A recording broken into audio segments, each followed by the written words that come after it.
are working on Henry VI Part 2, and today we get to hear from the Duke of York from Act 2, Scene 2. And quick recap, everybody hates everybody, everybody's trying to undermine everybody. Eleanor had a seance where they got some prophecies about the king and a couple of the dukes, and then she got busted in the middle of that seance, and when that was reported to her husband, he disowned her, and there was a guy who was theoretically a cured blind man but turned out to just be a fraud, and he's going to be beaten to death. And the Duke of York has been sort of outed as wanting to take the throne, so he was not named regent to France.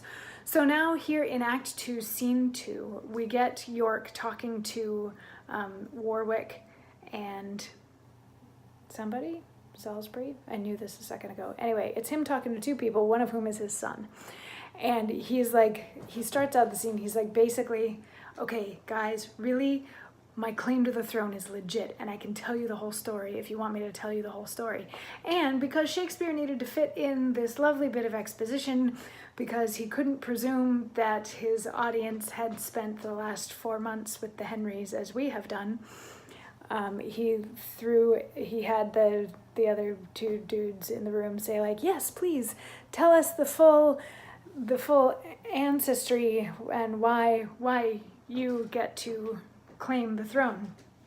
And the Duke of York says, then thus, Edward III, my lords, had 7 sons. The first, Edward the Black Prince, Prince of Wales.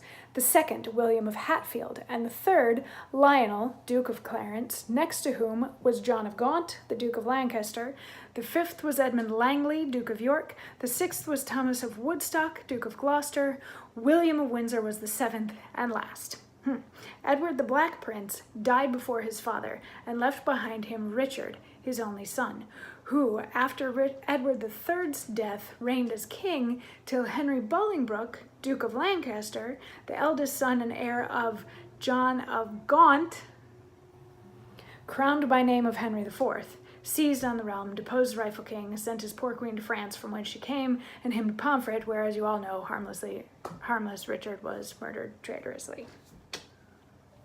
So that's the first bit of it, and we're going to get to hear a little bit more on this tomorrow, and we're going to get to hear it this way, and then we hear it back this way, just so that everybody is crystal clear that the Duke of York is sure that since he came from the third of Edward III's 7 sons, as opposed to from the fourth of Edward III's 7 sons, which is the lineage that Henry VI comes from, that the Duke of York technically has the right to claim the throne.